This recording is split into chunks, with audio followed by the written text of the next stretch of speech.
Our first game type is going to be Combine Hardpoint for game number 1. This is set to be just a ridiculous matchup here. Now, Combine is set in the remote Egyptian Sahara. This vertical farming and sustainability research facility pays fast and frantic with tight interiors, an open middle, and a dangerous flank path.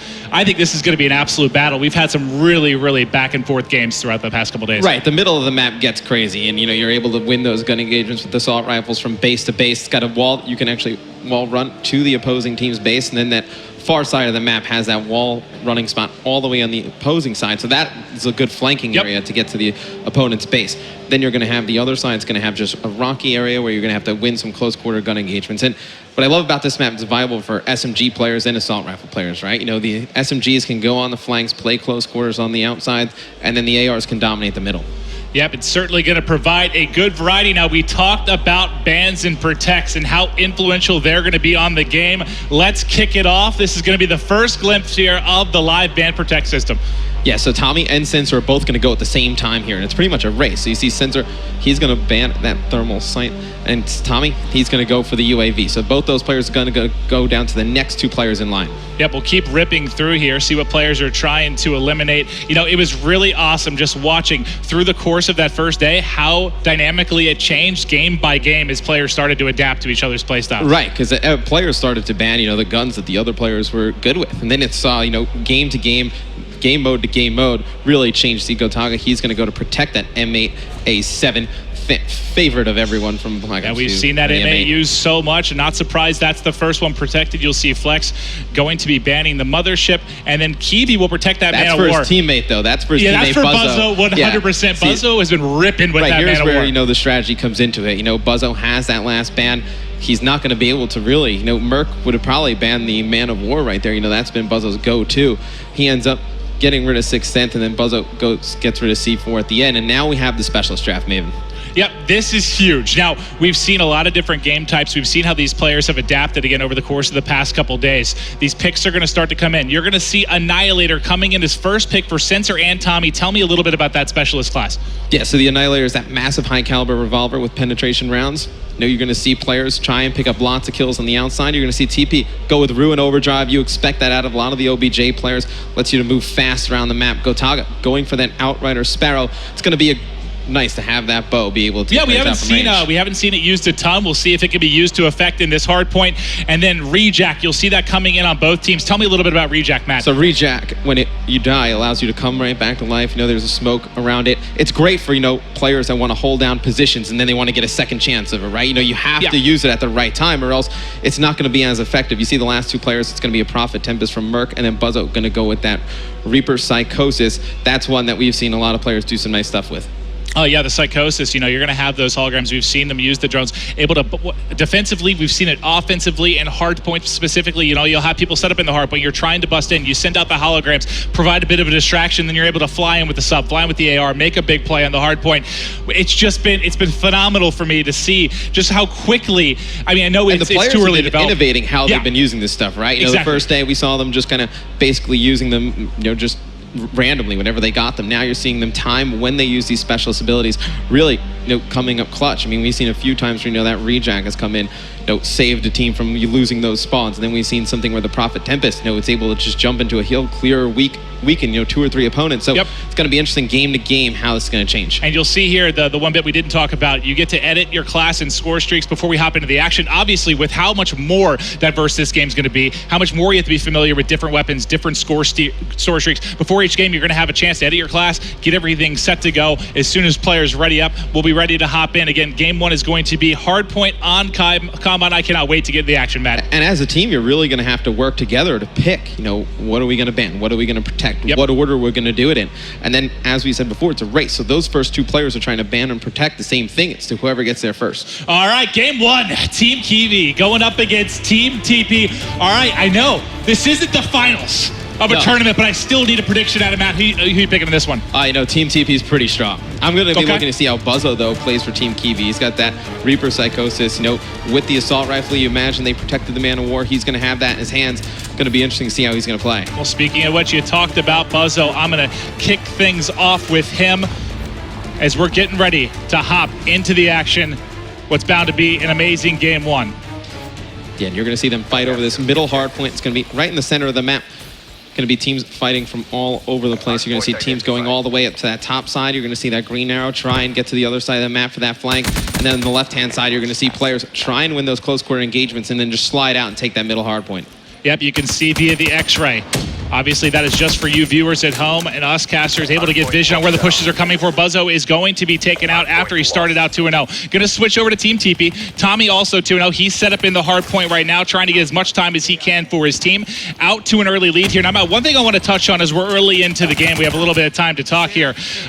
This has been a great addition. You have the ability here now on the controller. Yeah. You pull up the widget here for each player. You can go through, you'll see at the bottom middle of the screen here, you can see Psychosis. He has the Man of War.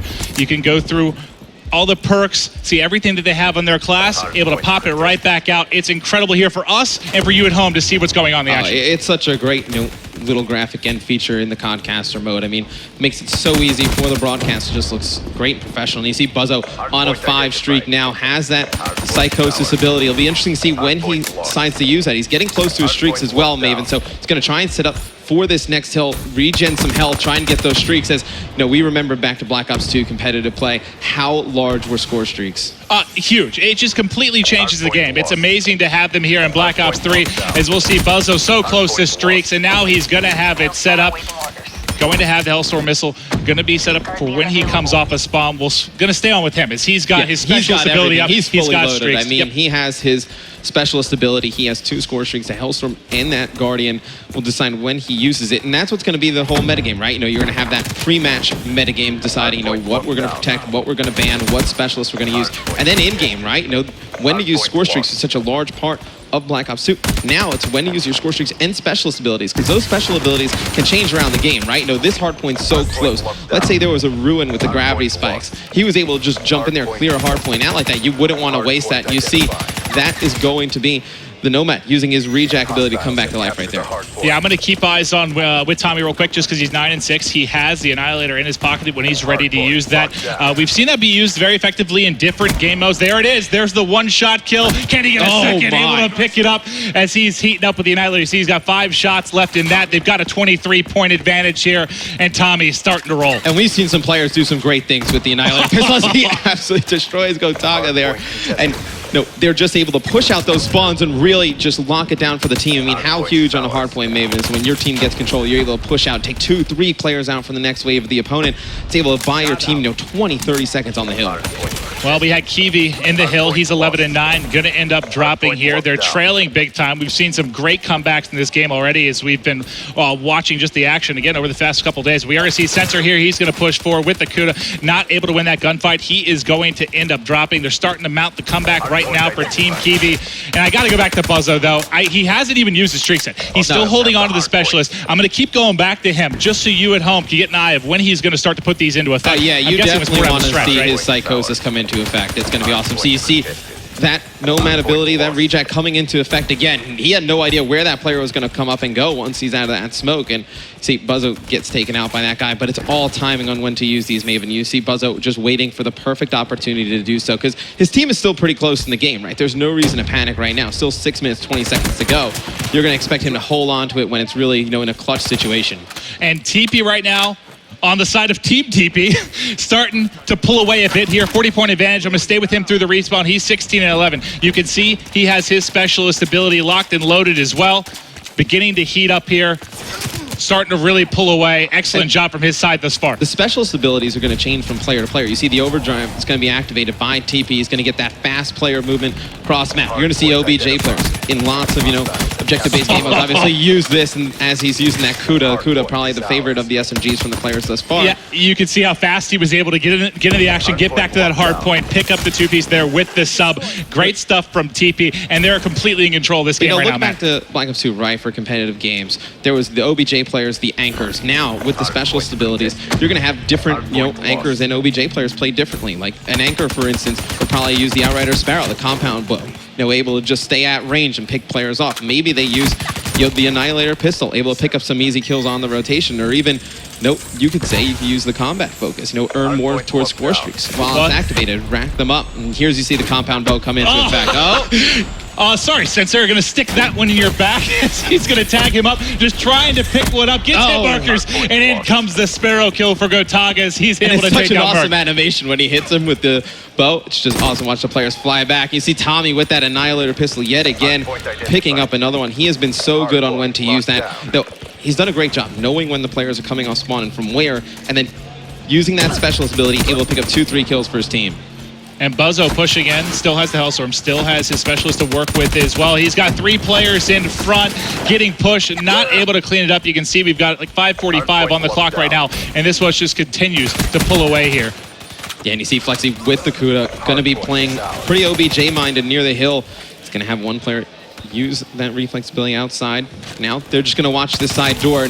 Hardpoint is such a great game mode, Maven. You know, for the people new at home, why don't you explain what Hardpoint is? I mean, for Hardpoint, we're going to be playing to a max of 250. Obviously, this is going to be rotating basically on a 60-second timer as they're going to look to control, you know, you can call it the hill. Basically, you're trying to lock down this area, and so far, it's been Team TP just completely controlling, and that's really on the back of TP and Tommy. You can see Tommy doing it objectively. He's been doing it in the slaying department as well. Who's really been jumping out for you on both these sides, Matt? Oh, you know, Tommy, he's been so smart with the way he's used his abilities. You know, Merc, he's macking it, right? I mean, he's got that Tempest. He's going to be able to use that in case they get the hill, right? So it's going to be something that you can charge up, fires a little bit of electricity, shocking targets, chaining to nearby enemies. So let's say there's a hard point where the opposing team has 2-3 players in it. He can charge it up, hit one, jumps from player to player, gets them weak. Opportunity for his teammates with the SMGs to push in. Yeah, I want to get back to Merc in just a second because he has the Hellstorm to work with as well. We came on the tail end of his Lightning Strike. I know Tommy had the Annihilator, but let's see what he's able to do here. Merc trying to push forward. Here's his Tempest, so he's going to charge this up, try and hit one of these players, see if it jumps from player to player. He's going to shoot it, but not able to pick one up. I do like. Yeah, he got one. I think that transferred over. I didn't see if the second player was able to get cleaned up. I like when he elected to use it, though, right? Yeah. You know, the opposing team had the hill. You knew there was going to be 2 or 3 players in this short area, and you see Merc picking up a big 3-piece there with the M8 A7. It's a burst rifle, Maven, just like the M8, fan favorite from Black Ops 2. Merc looking so comfortable yet again. And there you go. You see the clone coming through. He's going to get shots in. But now it's time to call in the Hellstorm. Here it comes. Can he line some up? Boom. And there it is. Able to pick up one. Kiwi, unfortunately, taking it to the face there as he's going to drop it. It's going to be a 100-point advantage right now for Team TP. They've got this game locked down right now. Team TP needs to turn up now, Maven. They're going to be pushing that hill from the right side. You can see the spawns coming in. Go on with one of them, maybe Buzzo as he comes off the spawn, see if he's going to make anything happen. We'll check out Buzzo. He's going to start to push forward. His teammate cleans up one. He's getting shot from the right, able to come through. You can see via X-ray. He's got one on his left. Not going to be able to clean that up, but only 42 points away is Team TP. We'll stay with Buzzo here through the respawn. Actually, I see Kiwi's on the 3 streak. Let's hop over here, see if Kiwi can get going. Not that far off the streak span. Yeah, he has that reject ability. He can, you know, build that up, Maven. When he's playing in the hill, he's able to come back a second time. Gives himself a good opportunity to win. I think that's really where you're going to see, you know, the metagame develop. You know, in the pre-game lobby, are people going to, know TP's a great player with that reject ability? Do we have to ban that? Are we that worried about that? Or are you worried about, you know, Buzzo using the Man of War? There's also stuff that you don't want in the game as well. So I love that the players are the ones that really decide all of these things. Well, we do see Tommy on the 3 streak. He's 38-26, leading all players. He's got the Annihilator in hand. Can he get forward? Sees one more, trying to line it up. The reload not in time, gonna miss that shot, and eventually he will fall. They only need 30 points to close out game number 1. Team Kiwi just cannot keep up right now, Matt. So here's where the meta really develops, Maven, right? You know, Tommy absolutely crushing here in game number 1. We've seen him really dominate with that Annihilator pistol. Does the opposing team decide to ban that going into the next game? It's got to be on their mind. You know, one of the first things that would need to go if they're going to make a comeback in this series. That's the crazy thing, too, is we're talking about different game types as well. I mean, what's going to work really well in Hardpoint may not work as well in S&D. What's working well in S&D, you know, not the same for Uplink. So it's going to be amazing. And, you know, obviously there hasn't been a ton of time for these games to kind of develop a meta and get forward with these players. But there's going to be so much over time. Like, the way this is going to change, it's going to be so fun to watch how it works out. Month to month, day to day, the meta is going to change in this game, right? You know, players are going to say, hey, for an OBJ player, maybe this specialist and this setup works well. And then the next month, once teams start to adjust and, you know, ban some of the things that the OBJ players are using, they're going to have to pick a new kind of default loadout. So it's going to change from game to game, month to month. It's just going to be amazing for Call of Duty Esports. Well, I'm going to go on with Team Kiwi, Matt. Only 10 points more needed for Team TP. They're They would trying need to a do the miracle improbable here, Maven. They've got enough time. Can they pull the improbable? You see the points ticking in. It should be, that should be it here with the final Hardpoint. They should be able to close it out as they're going to get set up inside. That's going to be 250 for Team TP as they're able to close it out. Let's give them a round of applause in game number 1.